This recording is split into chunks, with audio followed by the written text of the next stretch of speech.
The MSC 2025 group stage is just around the corner, and it's part of the biggest esports event this year, Esports World Cup.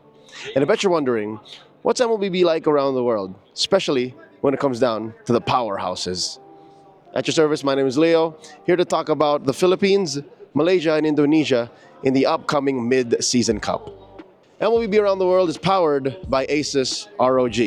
In this episode, we called in some backup to talk about these powerhouse regions and, of course, to share their take as outsiders looking in. We got KB from Indonesia to talk about Onic Indonesia and RRQ, and Gideon Q to share about SRG OG and the Homeboys. I hope you guys enjoy this episode. To help us understand exactly what's going on with the Indonesian representatives in MSC 2025 at EWC, we've got here, you know who it is. It's Mr. Day One himself. Anyone knows who the one is. It's a professor. KB, thanks for joining us. Dude, it's such an honor. Sorry for my English. The honor is mine. The honor is me. I cannot imagine to have your insights, and here we are.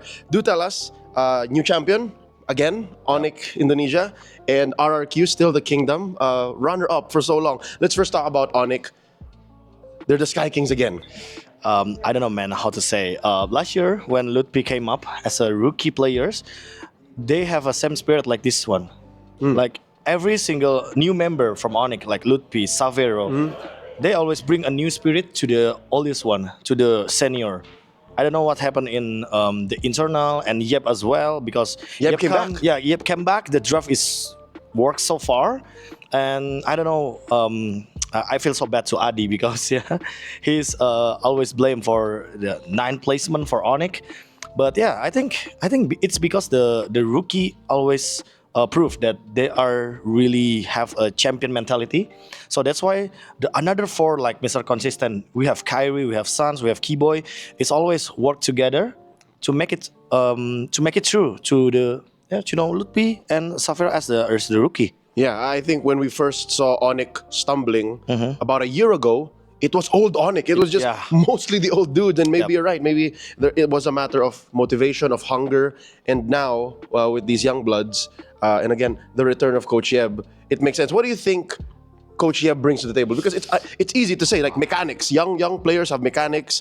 They're very motivated. They change the game for the team, but Coach Yeb, what's the magic of Raja Yeba? All right, I will describe what difference with Adi and Yeb, right? Adi is very disciplined, but maybe Too disciplined? Too disciplined is not good for Indonesian players, because they have several mood things that I don't really relate about that. But I saw a lot of love and maybe the positive vibes from Yeba, because the vibes is different. Like Suns never smile while Adi drafting something. But with Yeba, it's just like, all right, you just slap them, bro. Yeah, they smile, they happy.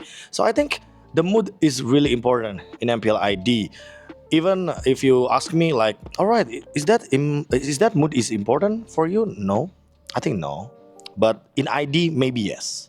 And that makes the difference. That's make a difference. And I think the past year has been enough to, refill the tanks for Onic Indo, so to say. Let's talk about the new meta. This is a very interesting meta. It's very open. You think it fits Onic Indo? It really fits Onic Indo, while Kyrie have a lot of jungler, maybe utility tank, or even assassin Julian jungler. They have a lot of surprise. But maybe if you talk about this meta, healer is really, really good in this meta.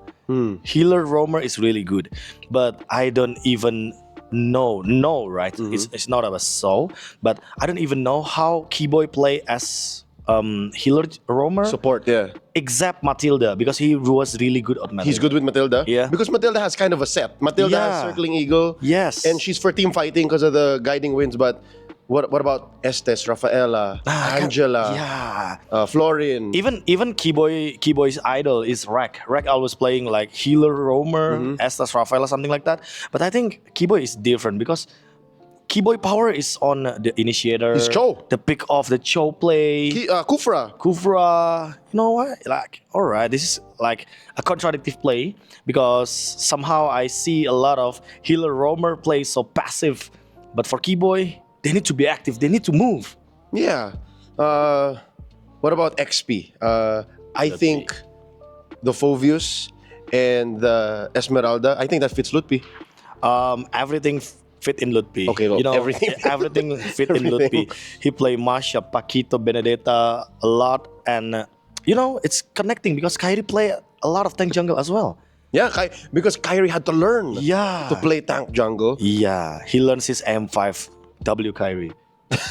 No, Baksha. yeah, it's not about the Baksha losers, bro. But you know, you still have the champion mentality. You still want to win the game even after that disappointing losing. Yes. But yeah, that's the champion mentality. Yeah, no, Kyrie already has an MSC. Kyrie can get another MSC. Yeah. I think to close up our discussion on Onic Indo, how far you think Onic will go? They're in Group B. Wow. They're in Group B. Oh no, they're in Group A. And Group A. They're in Group A. That's the champions bracket, right? Yes. Onic PH is in Group B. And TLPH. Yeah, so all of the champions are in A. Yeah, So the runner-up. confirmed out of groups, right? All right. At least, you think? Yep. I think about that.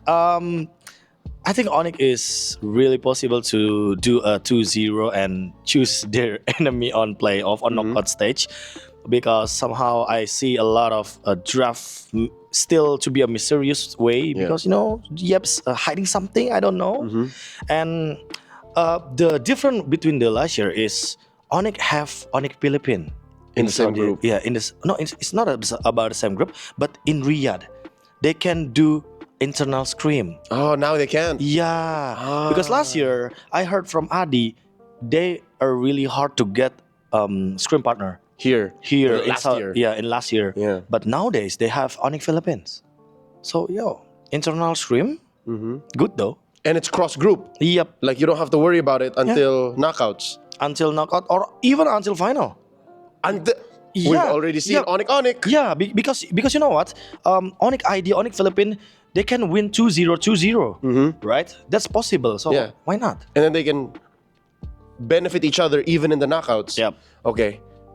We'll talk about the Filipino teams in just a bit, but let's go now to the runner-ups, the grand finalists. Wow. For so long now, Wow. it's been... I don't know how RRQ remains so consistent. Like, to me, it's okay to not become a champion All right. if you are this good. RRQ, Alright, I understand about it. right? Yep. People will always respect Yep, you. yep. So, what's the secret to the kingdom's consistency? I mean, I must say Cascade is a key, but yeah, since the Bigatron Alpha, right? Since Cascade on Bigatron Alpha, he bring Bigatron Alpha consistent on the first place, same as RRQ. But I ever say this on at the podcast. I say RRQ disadvantage, RRQ problem is only two: Yeah. the grand final or even international. And that's always happen. They're amazing in the groups. They're Yeah. amazing leading up, but Yeah, I think Cascade designed them to be a consistency team as long as the regular season came up, but not like alright, just straight 5 days tournament like ESL or maybe like MPL playoff. But maybe I don't know what happened. Like they do a lot of mistake. They do a lot of mistakes since game number 1. So yeah, for RRQ, they are really good. They are a really strong team, but maybe again they really need to remind each other, because somehow the mistake is coming from the individual itself. You know what? Like maybe Dyron too offside, too far away. Yep. Rins flickering out suns with Yep. maybe without calculation. yeah, mid trio not helping open the map up for the gold lane. Speaking of the gold lane, we've seen some changes Toy. already. Yeah, Skylar has what is that with Skylar? Is that a hiatus or is he on break? What's A rumor says Okay, there's a rumor? There's a rumor said Skylar going to Onic ID. There's a rumor. I mean, Savero's doing well, but Yep. always nice to Why not?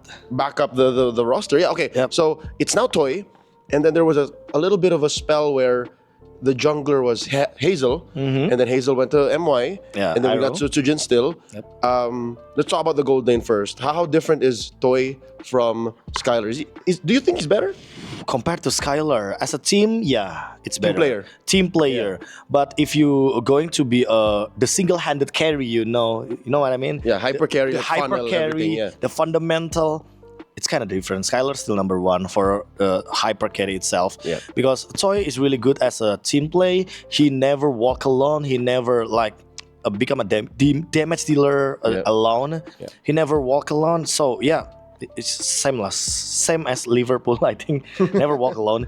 But Toy is one of a kind. If he learned a lot about the new the new pool hero for the gold lane, maybe it's a Roger or something, or Ruby gold lane even, maybe he can fit in to blend in Cascade idea, because somehow Cascade is always asking to me or even to other analysts like, why he pick this, because Cascade believe every single heroes in MLBB usable. So every hero has purpose. Yeah, Like has purpose. So he's wondering what he can give to Toy. Yeah. So yeah, I think Toy is good, but you're right. He can still become better. All right. He can be more amazing. But again, he's new. He's very new. So maybe just give him time. How about Hazel and Sutsujin? Hazel and Sutsujin. That's the Alright. opposite. The new guy came in. Everyone thought he was better, and then we all went back to Sutsujin anyways. Maybe a lot of people think like Sutsujin worse than Hazel. It's just because the assassin play Hazel is better or something like that. Hazel have a killer instinct. Yes. Yeah, everyone talk about that, but people doesn't saw from Sutsujin is the objective play, because Sutsujin is very good at objective. And you know what? This is a meta tank jungle, right? Tank jungle meta is really fit in. It's to back. Sutsujin. It's back. If I don't if you guys don't remember, Sutsujin is playing for MPL Malaysia season 13 on King Empire, and he really good at Basha and Fredrin. This was before this patch. Yeah, before this patch. And this patch could be even better with the tank jungle as well. Yeah. There's also, again, because there's Uranus. There's Uranus, there is Barat as well. There's Barat. There's Guinevere. Damn. Yep. That's a lot of tank jungle. So a lot for Sutsujin to try. Yep. All right. Let me ask you one question. Okay. What do you think about Rins as a Filipino? What do you mean Rins as a Filipino? No. As a Filipino. You're a Filipino, okay. right? Okay, I thought Rins You're was a Filipino. Rins and Sans. Sans is very disciplined. Yes. Really close up to Philippine mid lane, right? Sans knows when to pop off. Yep. Sans is very he knows that I can fight, I can't. Rins, the way I see it, whenever there's a draft, right? I know when he's going to win. Oh. I know when he's good, but here's the problem. In M6, the one time that they tried to make him play too aggressive, it didn't work. Or it was too late. Like when he plays the Kadita. Yeah. That's it. Like, okay, they want to win mid or they want to pick off, and that's it. But I don't think he's as stable as he could be. Oh. Why? Same. Because somehow I think like Rins just move alone. That's different with Toy, right? Yeah. Like Toy is always moving with his friend, with his team, but Rins is always play alone. Like maybe he forced the Farsha on M6. Yeah. That's why they lose. Yeah. Because they triggered that pull, bro. And I mean the timing and the communication. That's maybe the problem for RQ. I feel like Toy, Edok, and Dairen are on the Toy, Edok, and Sutsujin are on the same page, and then Rins will try to follow, and then Dairen is the backup. Yep. That's what's happening. But sometimes they don't do that on the same timing. But M6 was different. M6 was Skylar. Yeah. So they're just waiting for Skylar. Yep. So yeah, for RRQ, I mean, this is a tank jungle meta. Yep. They could use Dairen as a power, because I still believe Edok and Dairen is the power of RRQ. He's the main course of this team. You cannot go wrong if they're good. If they have good picks, they're okay. Just play around Dairen and Edok. You give Toy whatever hero, just please make this guy, Dairon and Idok comfort with their pick. Yeah. That's the only key. And then Toy Not Die. Sutsujin doesn't care. Yeah, doesn't care. Sutsujin is super reliable. That's why I like Sutsujin. And then let's see. I hope Rins does better. RRQ. They are in Group B. Yep. What do you think? I think it will be fun if I see Onic Filipino on the lower bracket on the group stage. So they lose one and then yeah, they lose one, and then all right.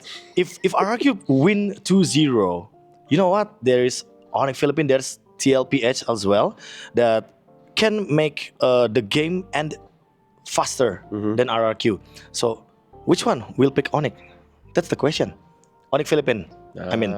So yeah, Onic Filipino, it's okay if they lose on the group stage, right? But who want to choose Onic Filipino? No one. Yeah. So I believe RRQ can win against Onic Filipino, but not realistically because I lower my expectation after last year when ID doesn't make it to playoff. So yeah, you just at least out of groups. Yeah. At least into knockout. At least you go to top 8. Okay. And then secure your EWC point. That's it. Yeah. just get it for the club. Yep. Get it for the club. Do it for your club. All right. This episode of Around the World talks about the big 3, right? All right. The Filipino teams, I'd like to discuss them from an outside perspective. So you already mentioned Onic PH. They came up short in the grand finals. Game 7. I casted that. Yep.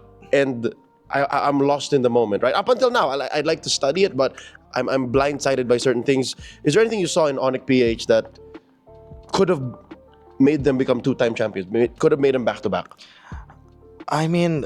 Maybe King Kong doesn't comfort enough to be tank jungler, because since on TNC, King Kong, I still remember you on TNC.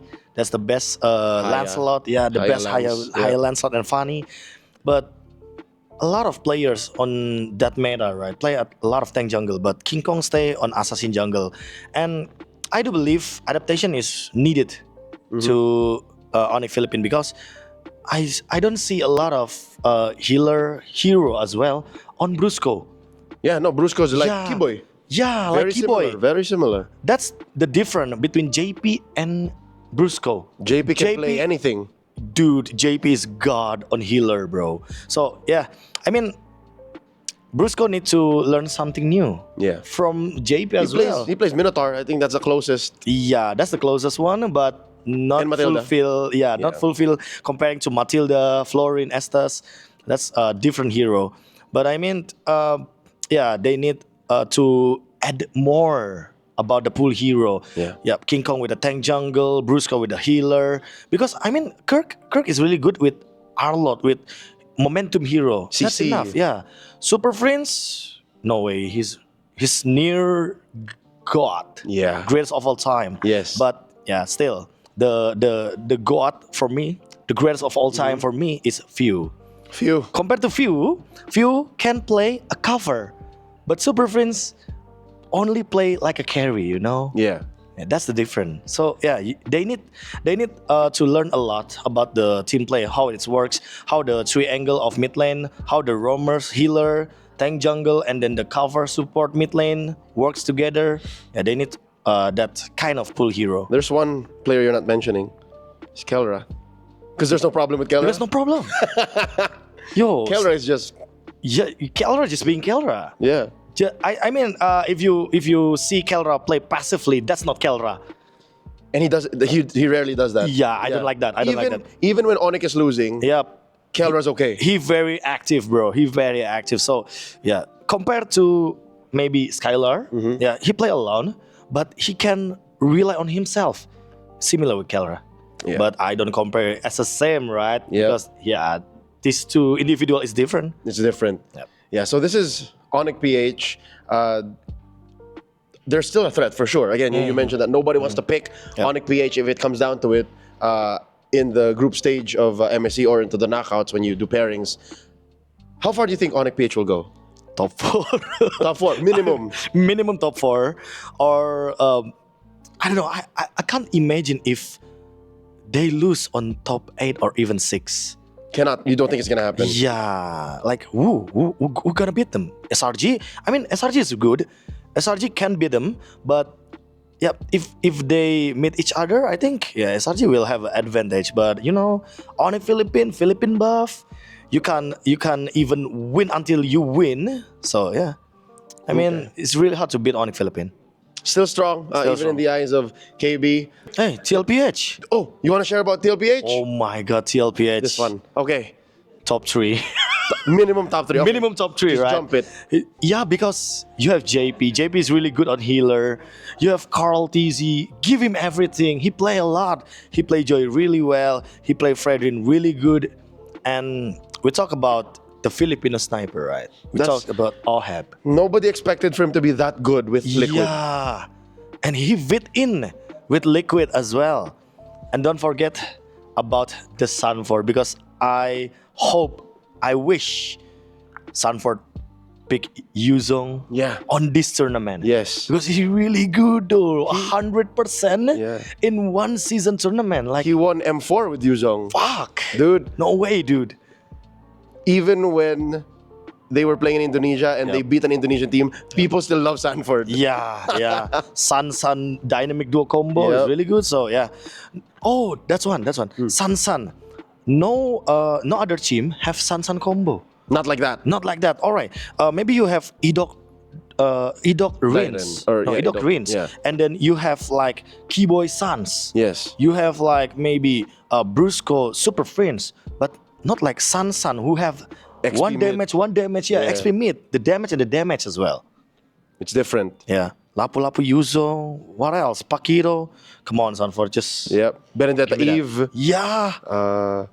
Fovius Benedetta. Fovius Eve. Fovius Eve will be very good draft if I really wanted to see how TLPS going to top 3 minimum. Minimum top 3. Minimum. And there is now a battle for third in the knockouts of MSC. So that's how far they'll go. Last year wasn't so nice for Liquid. Yep. But they're back. But they're back. Liquid is back. Same with Onic. Onic. ID. You miss Few. You really miss Few. I miss you. Few did not make it. I miss you. I miss you so much. Okay. So thank you again, KB, for spending your time Yep. with me. Terima kasih. Hopefully we see Onic and we Salamat see RQ po. Yep. go far. We're gonna check in with Gideon now to share about the Malaysian teams and what he thinks of the PH representatives as well. Oh, let's go. ID finals, and we reach like 10,000? 10 million 10 million viewers? view? Wow. 10,000K view. Let's go. After taking a trip around the block to talk about Indonesian teams, we've got the Gideon Q himself to share about Malaysians. This time around, they got 2 reps in MSC, the Homeboys and SRG OG. See, I just cut that shorter. Just less syllables overall. Yeah, I mean, I think, obviously it's a little cumbersome to say the full name every single time. Which It's like Selangor Red Giants, OG Esports. That's just too many syllables. But hey, at the very least, they're encapsulated? No, I think that SRG and OG kind of just makes sense together. Just SRG OG. Yeah, no, mainly because like the organization history, their winning of 2 TIs, coming over to SRG, and then just like having a collaboration with this roster, and then them winning MSC, the biggest prize pool. So there is like a mirroring of like a retelling of the kind of same story, which is interesting. We'll talk about that roster and their run in detail. Let's first put a spotlight onto the Homeboys. Yes. The runner-ups from MPL MY. Well-earned second place. I mean, SRG was able to kind of, earn us another spot during MSC, and therefore, Homeboys are now trying to take the spotlight. That's true. Yeah. Homeboys are relishing and just living comfortably because of what SRG did last year. Absolutely, yeah. If not, it would have been like what, Virtus Pro versus Homeboys at the end of this. I think that's probably what the matchup would have looked like, right? If it was a wildcard run again. Exactly. So it's great to see that at least from the wildcard side that we're seeing like a whole bunch of other teams and not just like one super dominant voice just absolutely running through the hole. These Malaysians don't belong here. Yeah. So yeah, Homeboys are in Group B. Yes, they're they're in Group opening B. up that matchup versus Team Team Flash. Flash. That's a story right there. But who is Homeboys? What are they about? So Homeboys, for the longest time, a lot of their players, especially if we're talking like, I'll talk about the Malaysian players first, and Yes. then I'll talk about the Indonesian imports, They have right? imports. Yeah, because I think, unfortunately for the Homeboys' current roster, this is a revamp roster. 2 years in the making, we saw the original Homeboys eventually turn into Team Vamos, right? So this is like the likes of Chibi, the Zorn. They eventually switched on over to the opposite side, and therefore the owner Daddy Hood had to like figure some stuff out, right? Because again, huge investment into getting Udil over, and then him not eventually just not competing at all, right? Yeah, not staying. So mistakes have been made, a lot of resources have been utilized, and now the infrastructure is there, but how do you kind of make it good? So that's why this Homeboys roster is like, they keep calling themselves like the reject players, like just a suicide squad of sorts. You know? like there's just misfits. Yeah, just a And bunch then of misfits. We found each other. Exactly. It's kind of similar with SRG, but I think there's like a very crucial difference. And I think a lot of that comes down to like, number one, Indonesian imports over Filipino imports. Two, historically, the Malaysian players have never found the right team. Amal, Izanami both really struggled to find a team that could utilize them well. Because Amal has been talked about as like one of the few junglers who is not only flexible, but mechanically like solid, right? He doesn't make too many mistakes. It's just that his team makes calls and he's more of like a follower than a leader. So therefore, if it's like, oh, we need you to disengage, Amal is like, I'll take the whole world on my Yeah. shoulders. And that doesn't always pay off. Exactly. So his strengths aren't exactly shining. Exactly. So he's like 2-8 in like 1, and people are like, this guy's like dog water. Yeah. And it's But like, no, you don't get it. You don't understand. Exactly. Yeah. People are like, my team's calling me to die to make this happen. Same goes for Izanami. Yo, Izanami he's a SEA Games silver medalist. Exactly. He's not only is he a SEA Game medalist, he's also one of the few Malaysian players prior to SRG winning and after Todak's run during M1 to actually make a top 7, top 6 during MSC when Execration was looking to win. Yeah. So in that time, he was under RSG MY. Yes. So he's one of the few players that actually has an international standing and placing higher than Todak's previous high score. That's just one of the few fun things that we have. But that's, M series stuff. Izanami, we also call him the Prince of Mages, right? Yes. For good reason. Mechanically disgusting. Like, it's clear that he is good. He has really good fight IQ. When it comes down to team fights, he has great positioning. He likes the carry mentality. He's like, again, give me damage. I want damage. One of the best Valentinas I've seen in a while. Best Valentinas. Well, we don't really see them much anymore, but that's what stuck with me. True. I mean, Farsa as well, right? He's really good on Farsa. Artillery mages are kind of his thing. I mean, in the recent meta, Kimmy has been his like go-to. So again, a lot of reflection to like Bobber from Virtus Pro. But Izanami has just been like, the previous metas, they kept throwing him on Angela, shit like that. You know what I'm saying? It's like putting hate on an enchanter mage rather than just putting him on just like a hard carry. Yep. It just doesn't fit. It just doesn't fit. So that's why even on a macro scale and micro scale, like these are just misfits that found each other, that found a place to shine, and in a packed group such as MPL-MY to even bubble up to contest SRG. Like, yeah. It's, well, I mean, we'll get into that just a little bit, right? Because SRG is clearly like a cut above everybody else, and I think but it's to claw very that evident. even to try and touch. I think it's really tough, right? For this is like for MPL-MY as a whole, because they've set such a high bar that everybody else is just struggling to get to them, right? Yeah. It's kind of like that Todak effect where Todak is like, de facto best team. Yeah, they're always punching that ticket. Exactly. Just Yeah. Until they didn't, and now the evolution starts to come, and it's great to see these players like these actually rise up to the occasion. They've all had their moment to like kind of shine and get really close to the trophy. Some, obviously, Izanami being one of them, having won a trophy before. Mel QT, actually, funny story about this kid, joins MPL, one of the hottest rookies in the league, then 2 seasons later goes down to our version of the MDL called the MAL. yeah. And he's just wrecking kids. It's like Oheb going over to MDL. It's like, it's not even a laning phase anymore. I'm just mauling kids for fun. You know, he's not a strong shot caller, but he is a really good laner, as well as like a really good team fight specialist, right? I think his laning, if you're comparing it to some of the greats, probably not up to snuff. But when it comes down to team fights, that's when he starts to really, really shine, because he likes to take that forward. You know how everybody's like, oh, even Kelra has mentioned, you got to, even as a gold laner, you got to take that forward position to make something happen. You got to escalate the situation and then sneak back out, rinse and repeat, so your team actually starts a fight that's in a winning position. Yeah. Mel QT is that kind of person. And these are the Malaysians. Yes, these are the Malaysians. 3 out of 5 now. So by case of deduction, you have 2 more players. Yes. Filling Rome and EXP. Yes. And they found 2 Indonesians from a very prominent org. Exactly. Stealing them. No. I mean, to be fair, they got dropped, right? These 2 players, Ivan and as well as Van, or otherwise known as Veldora and Van Strong. Yeah. Both of these players, Ivan in particular. Ivan has like another IGN, like yeah, Van Strong, Ivan, and something else. Like I followed this kid for so long now. It's really weird. I don't know why he keeps on changing it, but like, sure, you know, new IGN, new slate, new you. You know what I'm saying?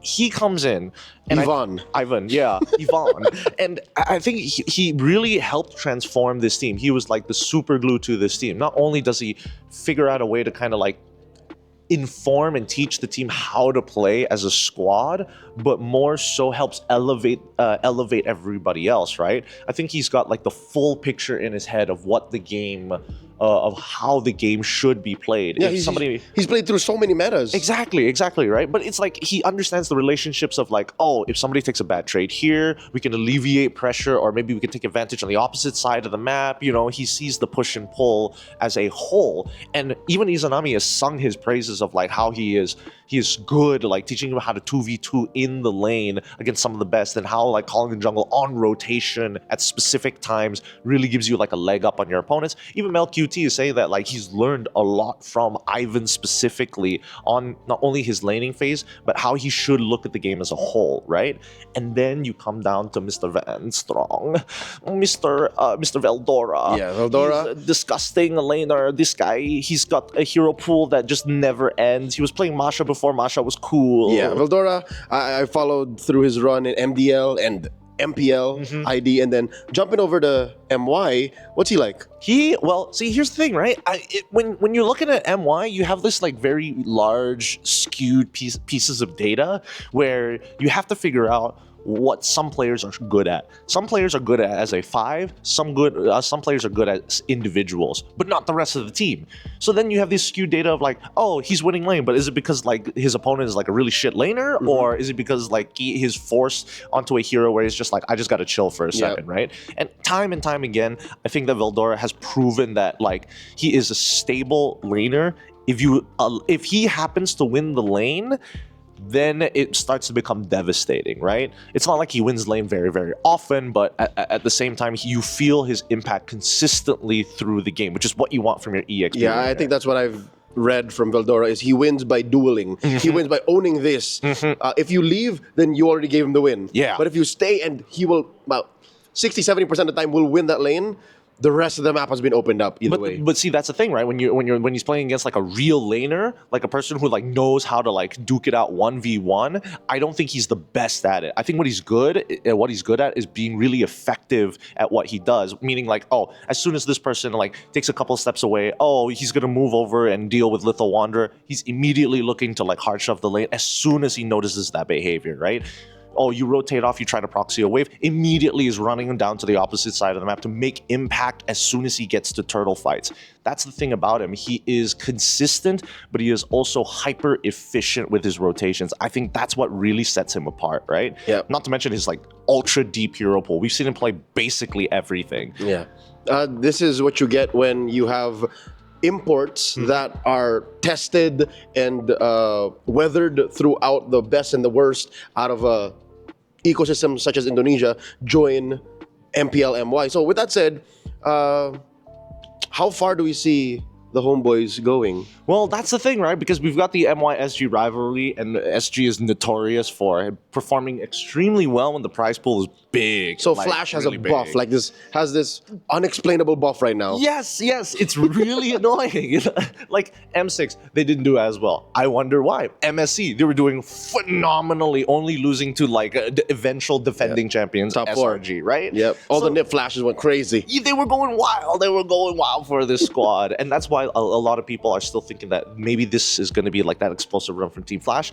I hope that Homeboys, if we're going straight pen on paper, who's going to win in that matchup? Obviously, I'm leaning towards the Homeboys. Yeah. But at the same time, when I'm starting to compare role by role, I think that Team Flash, they've got decent synergy on their side. And I think it's going to be a matter of who's got the better information and read on the meta.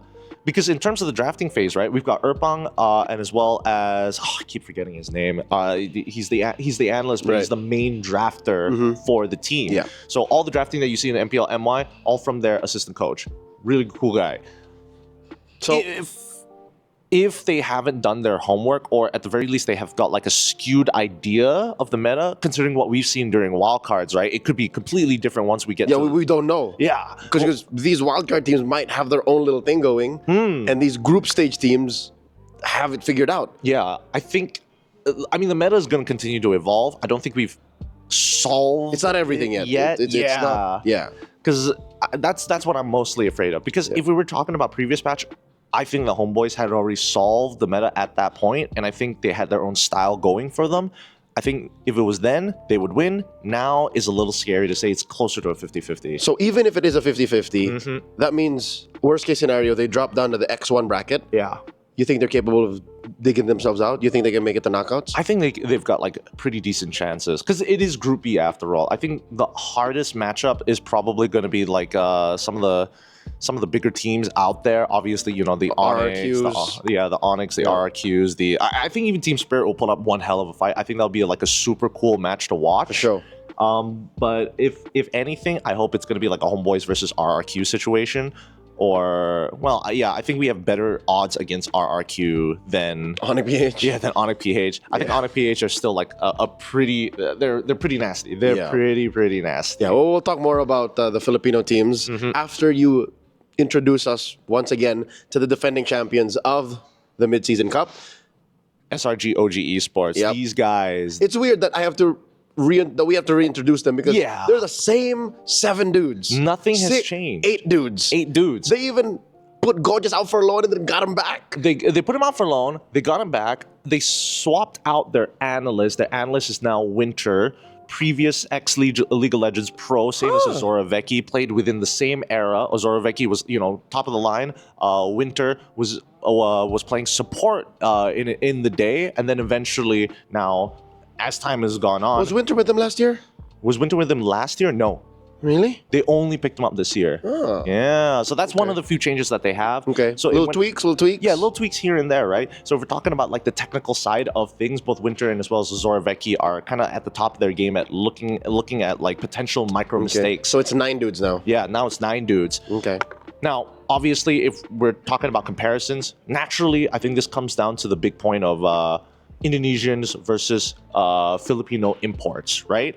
And I Yeah. think that Malaysia is one of the few regions that can really utilize imports well.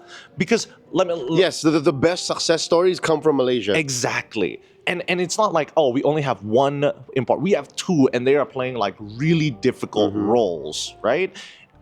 for Indonesians, One of them became team captain. yeah, one of them became team captain. So for Indonesians, they integrate extremely well because the language is quite similar, right? Yep. Filipinos, you need the right team members that speak English on top of everything else before you can start working on like incorporating the national language, Yep. Bahasa Melayu at the time, to make sure that everything becomes really, really smooth. Now, SRG OG, we'll start with the imports first. Yep. Because Cram and as well as Innocent, no need for introductions. They are monsters. Innocent is a monster. This guy has a disgusting clutch gene. I don't know. Every single team, every single player that has touched TNC Pro walk away with like above. It's like you go into TNC Pro, it's a hyperbolic time chamber. Yeah. You walk out, it's like championships. Success.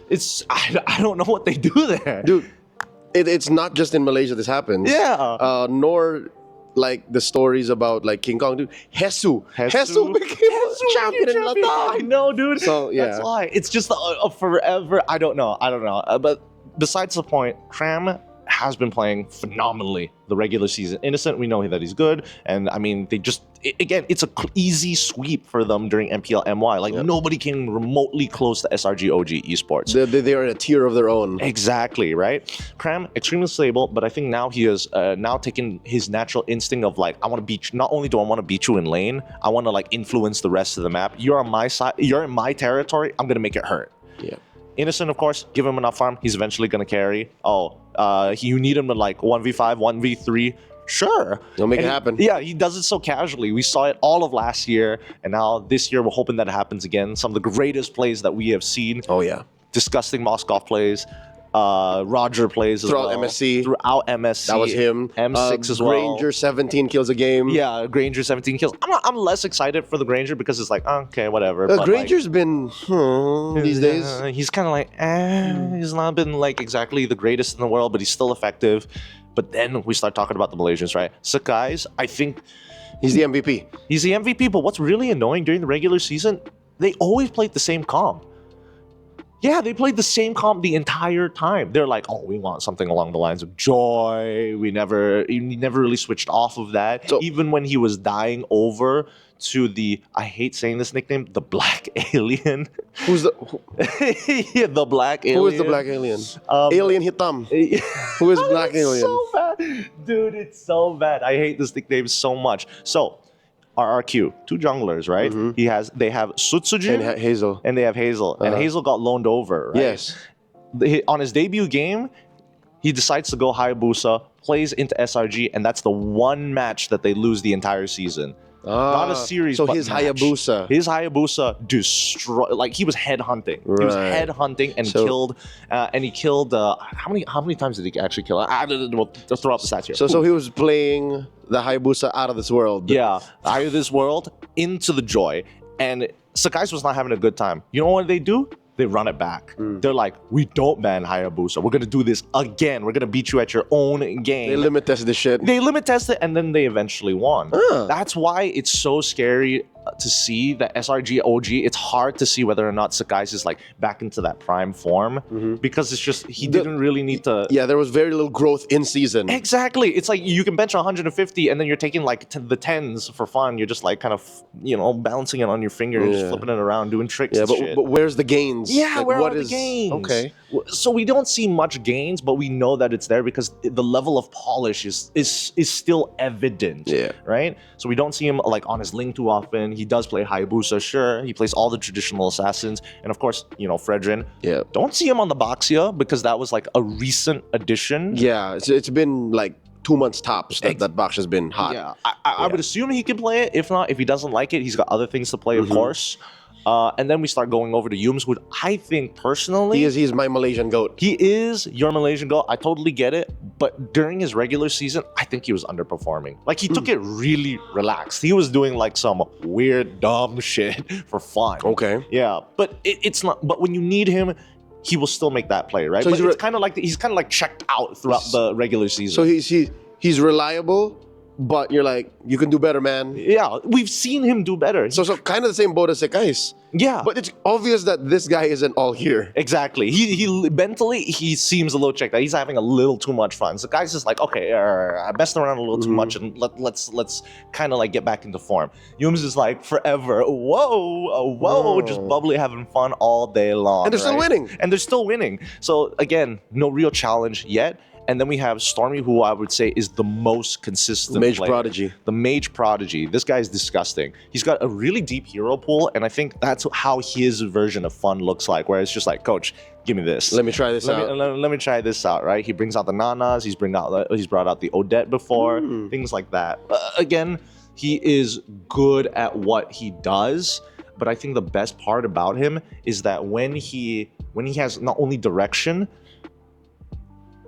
he gets really creative by like reading between the lines. This is what we want to do. He has a good read on what the opponent laner wants to do, and then he finds exploitations, right? Oh, rotate. Guys, we need to slow down for half a second. They know we're making that first move. Give me 2 seconds. If the enemy jungler or mid laner starts walking up, we one-shot him, then we start moving. Like, he makes reads like that on the fly. And I think that's what makes him really, really dangerous, especially when he's utilizing heroes that, again, may not necessarily be meta, but it's like, oh, I have an extra second to CC because I'm using Nana. Things like that. We can disengage because of the Molina Smooch and things like that. You know, he has that creativity going for him. Yeah, the Stormy's game IQ has just always been amazing, even before they started winning. So definitely one of the key members of SRG OG here. Again, I'm just gonna get down to brass tacks here. How far do we think SRG is gonna go? Minimum finals? Minimum finals.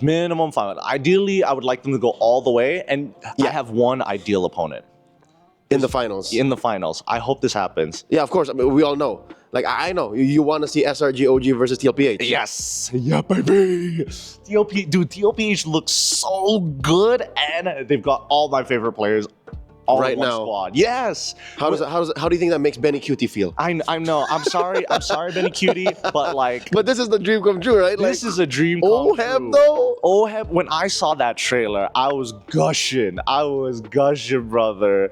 I think to 100% see the reality we're in now, you had to have a little bit of a fanboy in you, like a little bit of a blind optimist. Because at the time when Liquid picked up Oheb, his stock wasn't exactly at the top, right? Yeah. He was... See, dude, I love you. Kel, you know, right? I'm your big brother, but I'm like, I'm just so glad he has a team now. but that's the thing, right? When I was assuming, like, oh man, I hear that Benny QT is eventually moving on, leaving the team, going somewhere else. I'm like, man, Who's the gold laner? who's a gold laner that is good enough to kind of like jive? Because that's the problem with a lot of these teams, right? You lose a player, and then it's just like the atmosphere is weird if a player is like thinks of the game a little bit differently or wants to play in a specific way. So the only person that I theoretically could make a match would be like, oh, it would make sense, like. Oheb makes a lot of sense. He kind of fits the Sansan, I want to win lane, I want to win game, and then it alleviates a lot of pressure if it's like, oh, you want to play top side? Absolutely, I'm totally fine. He's got a good Beatrix to kind of like sandbag lanes as well. So, like, thinking about it logically, it made so much sense to pick up Oheb. I wasn't 100% sure it was going to happen because, number one, Benny Cutie's departure wasn't announced up until the very last minute. Yeah. It was kind of like a worst kept secret that he was going. So they took the MDL gold laner, Yuk TZ, right? Yeah. And Yuk was okay. Like, I can't hate Yuk. He was trying. And then there was this whole rumor of Oheb trying out. Like, it was a long ass process. Yeah. And he was showing up in streams. He was getting screenshotted, like BP'd. Yeah. Okay. So when it finally happened, I was keeping my expectations. I was still being a realist. But lo and behold, they friggin' tore through the regular season. Oh, baby. Oheb's regular season MVP. I love that. I personally voted for him. And then they got to the finals. I also predicted Liquid would win. Oh, really? Oh yeah. Okay. Oh, yeah, I predicted that shit. So, and I predicted it twice. I predicted it prior via the forecast, and then I predicted it right at the cusp of Game 6. You can ask Grandma, you can ask Nice. So I said, I don't think I have a video of it, but I said, logic states Liquid should win. Yep. Because if you get stomped the way you did in Game 6, Yeah. you have to wake up. Yep. If you don't wake up, you deserve to lose Game 7. Exactly. So they did, and I knew that they're so hungry. They flattened the tire. They flattened just all the air just got No. pushed out of Onic that time, man. I mean, if let's say it wasn't like a best of 7, we had 2 more games. 2 more games after that, I think Onic might have been able to kind of turn that around. But I think it's just like the slow tide rising of momentum and pressure at the same time, and you can kind of see it on the faces that it's like a little shaken up from the side of like Onic PH. Yeah. I think that's what kind of gave me like extra confidence that like Liquid's got this. Liquid got this. So now we know exactly how highly you think of Liquid, with good reason. Yeah. And I think it's well placed. You mentioned that's your dream grand finals, That's right? my dream grand Liquid finals. versus SRG OG. How about Onic? Like what's going on with Onic? Because see, I think similar to SRG, but SRG got it. SRG got away with it, right? They did it. They won. Onic not so much. Onic changed nothing in the formula. They're literally the same 7 dudes with hate. What's going on? So here's my read on the situation, right? I think that as much as they didn't win the grand finals in MPLPH, They were so close. they were very, very close. And I also think that like for Onic PH, They were it's like, first to the upper bracket too. yes, they were first to the upper bracket, but looking at the regular season games, they were kind of like, trying to figure out how bad, like they knew that they were better than a majority of teams, but then as we always hear from the side of like, from Kirk, from even Kelra, is like, how badly do you want this, right? I think that was always the question that that Coach Why Not keeps asking the players, right? Do you want to still keep on doing this? And you got to keep at a high level, because when you've achieved so much, when does the hunger, are you still hungry or are you satiated? And I think that's the big difference in that grand finals and MPLPH. But logically speaking, I think on paper, Onic PH is still one of the best teams in the world. And I think that like that's why I said SRG OG Esports versus TLPH is my dream grand finals, because the likelihood that Onic PH just kind of blows through the entire bracket is also there, right? They pick up on metas really, really fast. I think with the diversity in the EXP, the jungle, as well as like even supports in particular is what really is making this, what's shaping MSC to be interesting, because Onic PH should technically, on paper, crack open the meta, and more importantly, what's making them extremely dangerous is how do they take advantage of that in the draft, right?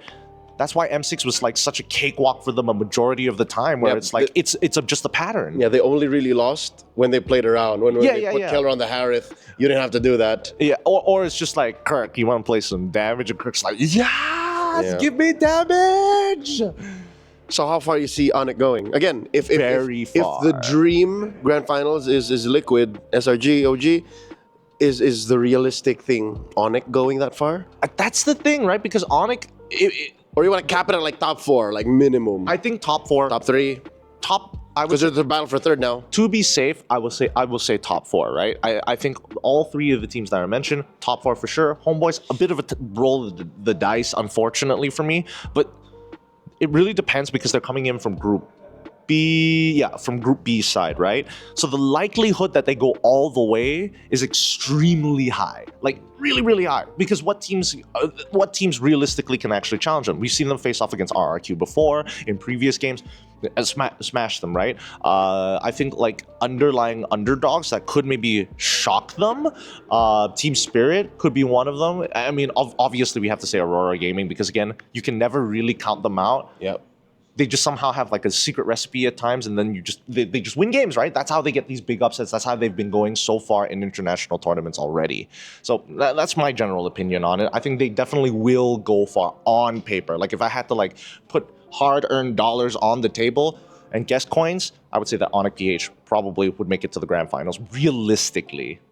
Let's see if our read on these teams and your opinions on them take shape, because the MSC group stage is just around the corner. Hopefully you enjoyed this episode of the Powerhouses of the MSC. Once again, it's MLBB Around the World. This is Gideon. We also got to talk with KB. Thanks for watching. I hope this was entertaining and useful for you. If it was, please like and subscribe. MLBB Around the World is powered by ASUS ROG. Now might be the right time for you to get a phone upgrade. Check out the ROG School program. Runs from July 1st to July 31st, 2025. You get the ROG Phone 9 series from just as low as $39,995. That's right, the king of gaming smartphones could be yours for just $39,995. Buy now and redeem an Aero Active Cooler X, which is a $4,995 value. Check out the ROG School program. More details in the description below.